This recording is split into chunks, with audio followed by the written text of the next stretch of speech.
నోట్లో పెట్రోల్ పోసి చంపేస్తాను నా కొడక. ఎదురు చెప్తావా? మీ నాన్న చావు బతుకుల మధ్యలో ఉంటే మీ అమ్మ నా కాళ్ళు పట్టుకుంటే నేను నీకు 25 లక్షలు ఇచ్చాను.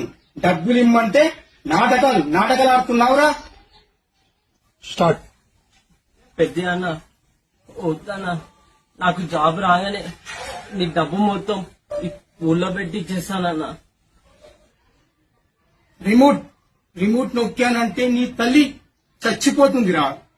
25 ఎకరాల పొలం పేపర్లపై సంతకాలు పెట్టరా. పెద్ద అన్న, ఈ 25 ఎకరాలు నాది. ఎక్కడ సంతకం పెట్టాలని చెప్పాలా? పెడతా. ఈ తల్లి తండ్రి అప్పుడు చూడాలా ఏది కాదన్నా.